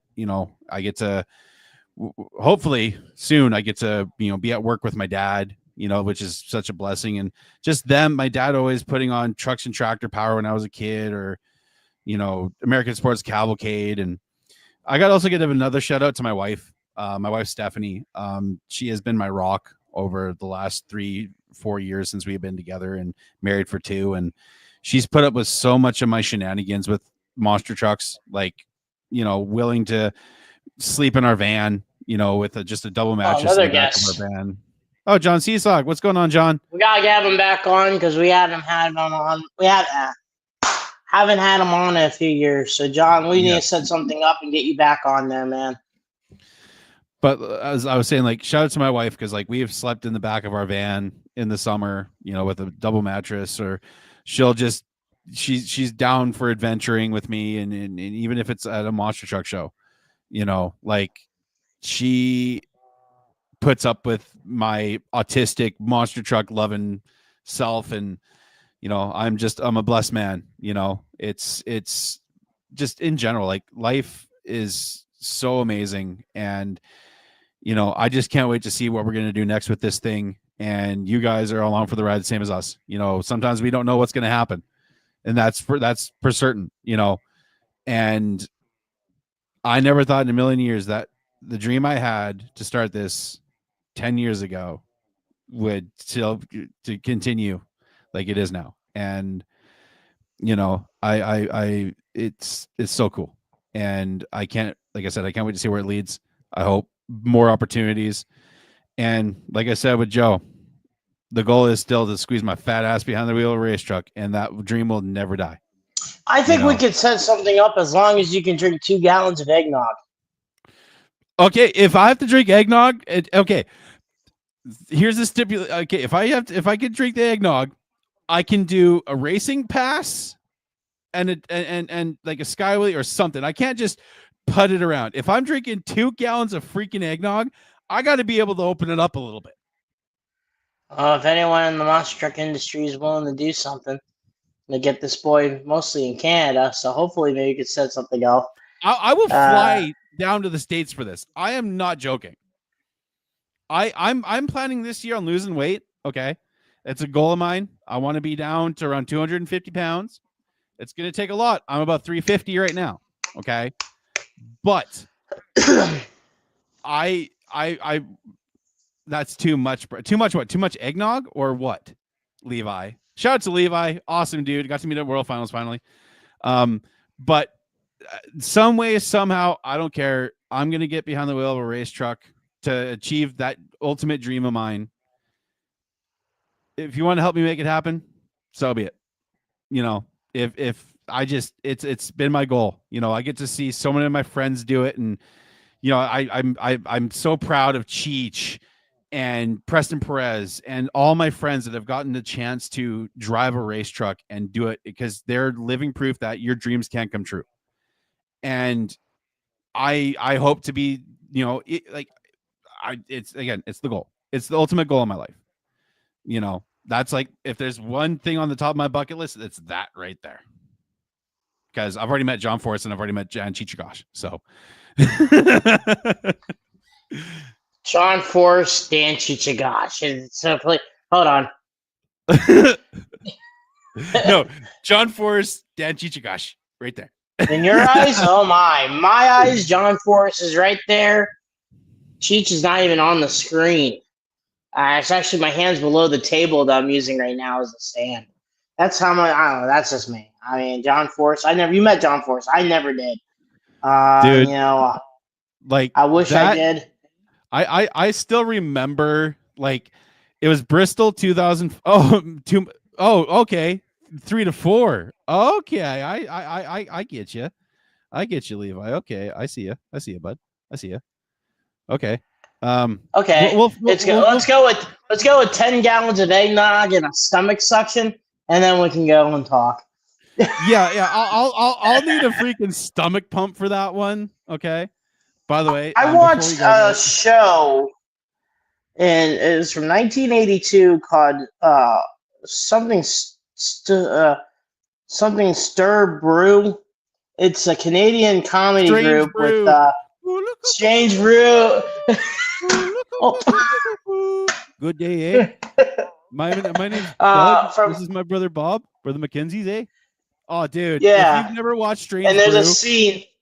oh, I know which one you're talking about. When he's in the tank. When he's in the tank after he Yeah, drank all the beer. I feel like he peed all over. He's like, "What took us about 2 hours took you 5 minutes." Oh, You dude, Hoosier. that is a kid. Hoser. It's Hoser. That's a Hoser. Canadian classic movie. By the way, before we go, I got to share this since I mentioned the John Force thing. That's when I met the man. I waited. It rained all that day, right? And we were only there for one day because this is when my grandmother, God rest her soul, she was living down in Tennessee with her second husband, and it rained all day. I never got to see a nitro car run. That's still a bucket list there too. I waited all day in front of his pit stall in the rain, just sitting and waiting. You know, I met Robert Haight, Eric Medlin. I got to see the legend Austin Coyle, Bernie Federley, Jimmy Prock. But that moment right there was one of the greatest moments of my life. You know, like that still, like, I want to meet him again and get that picture signed because, like, dude, yes. Yes. Word. That's awesome. Word to your mother. Okay, on that note, I'm done. Yeah. You mentioned, so next week is Johnny K, right? Yep. Johnny K, Buffalo Tremor. You know, he just did the restoration of Buffalo Tremor 2, I believe. And guys, it's going to be an awesome episode. Cheech, again, man, last 10 years, it has been a slice, and we're going to keep doing this till, you know, until hopefully the next 10 years. You know, I want to keep doing this because it's fun. And that's the basic. And if there's one lasting thing I want to say to people, we do this for fun.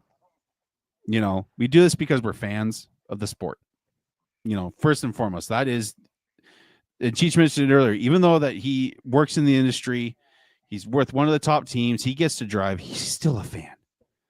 And I think that's one of the most important things if you're in this industry, to make sure you have your fandom, because that reminds you of when you were watching it as a little kid, or you were the ones in the stands.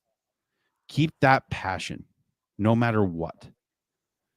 The passion, make sure it never dies, because you don't want to be like Shawn Michaels in 90 to 97 and lose your smile.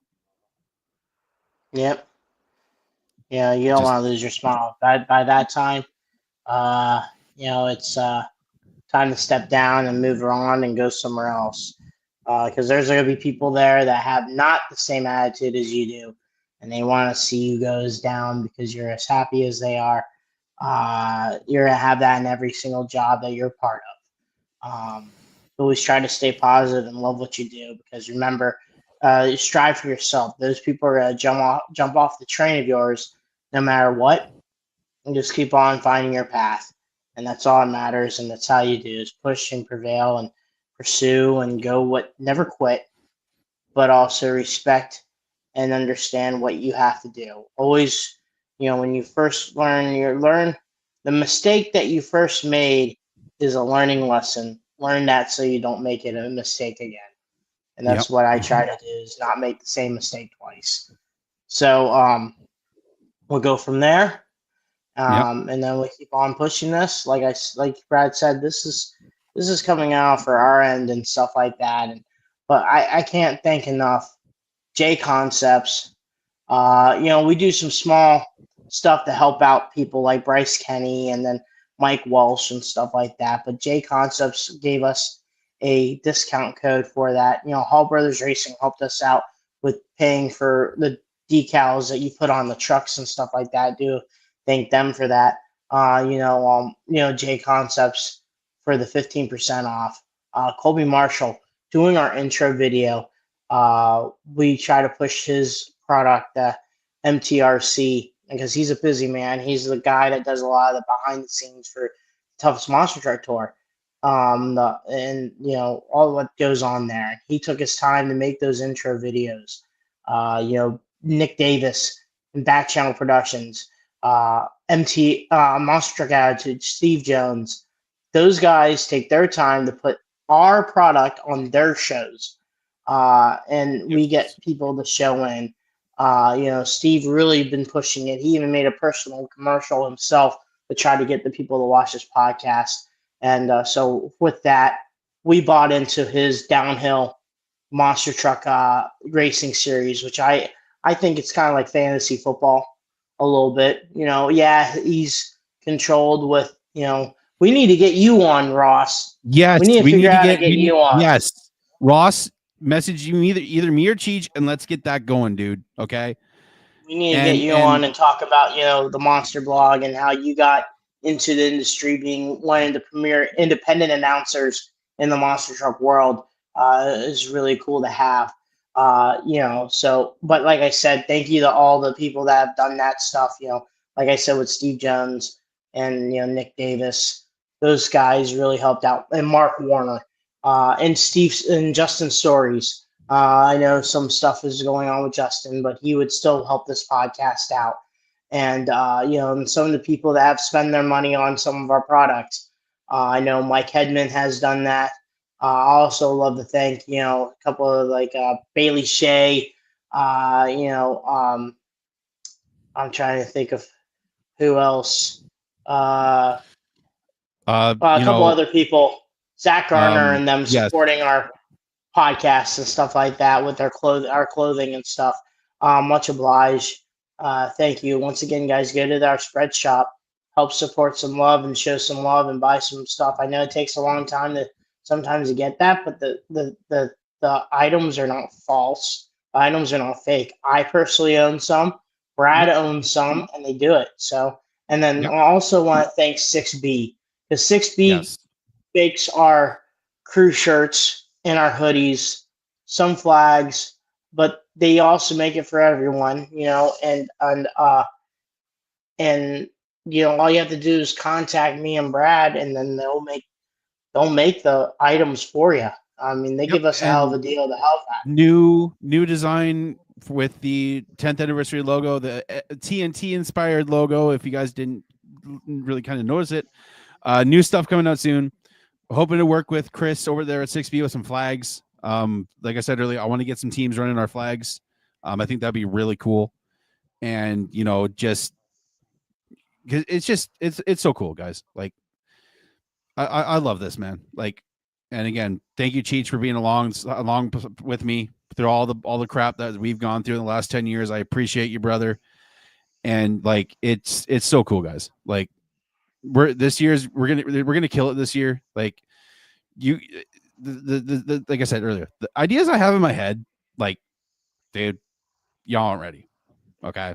And also we have to also say one more thing is we gotta thank Neil Strongenberg and Brian Loans. Yes. Some of the people that we have that wasn't in the monster truck industry that still came in. The guy from, like I said, from Monster Wars. Those people that have done that they may have, some of them were fans, some of them owned a truck. Also, we've been internationally. We had Tony Dixon, and then we had the Big Pete guys. That's crazy to think about that. We have interviewed people that are overseas across the pond. And, I think we also interviewed one guy from Australia. But still, I mean, I can't believe that. and hopefully we can go international and maybe one day interview a polar bear. But I mean that. I was going to say, Cheech, when we're officially done, don't go ahead and stream. I have a surprise to play before we're off the air. You did interview a polar bear. But guys, before we end this thing, as we've said before, check up on your friends and family.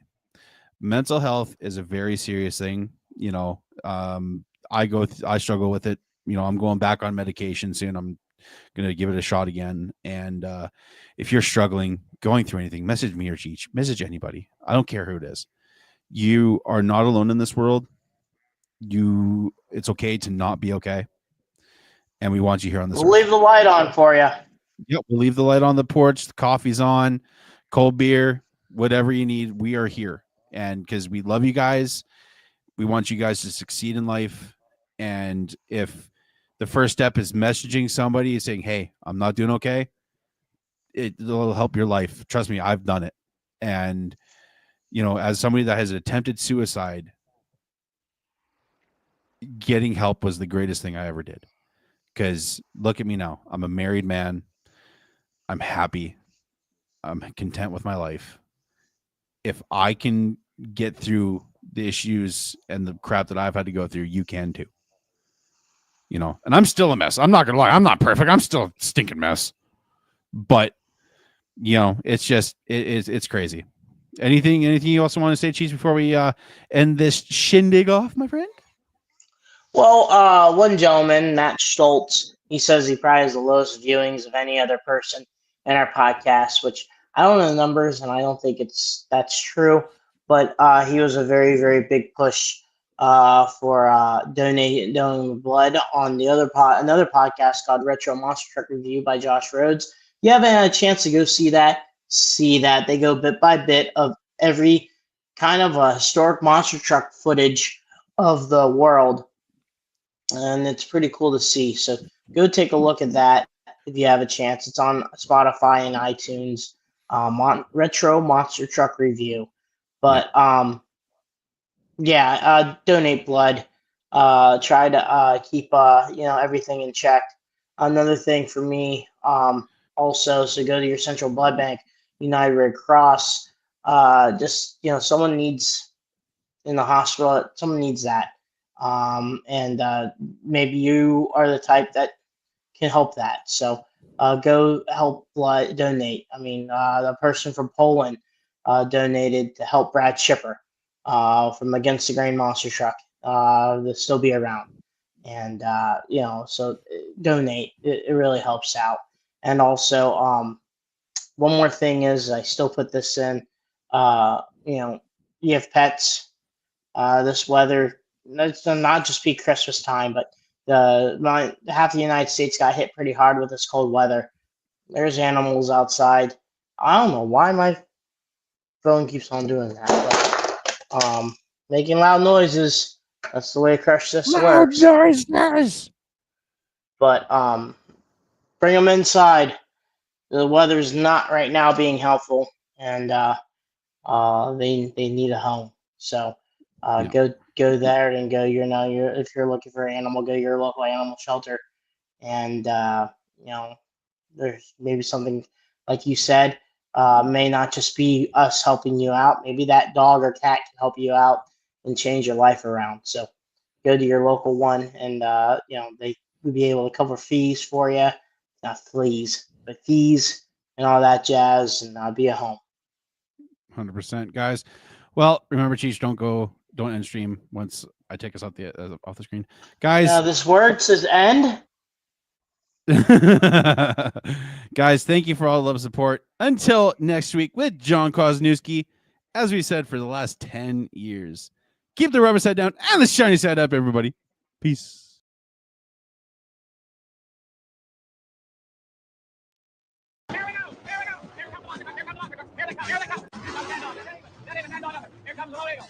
Mad Dog on his way, Mad Dog on his way, Mad Dog on his way, Mad Dog on his way, Mad Dog on his way.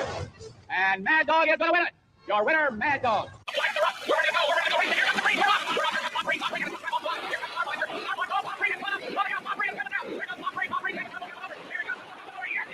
Oh my God, Bobby! Here comes Lone Eagle. Here comes Lone Load Eagle. Here comes Load Eagle. Here comes Copper. Here comes Copper. Here comes Load Eagle. Load Eagle. Load Eagle. Here comes Copper.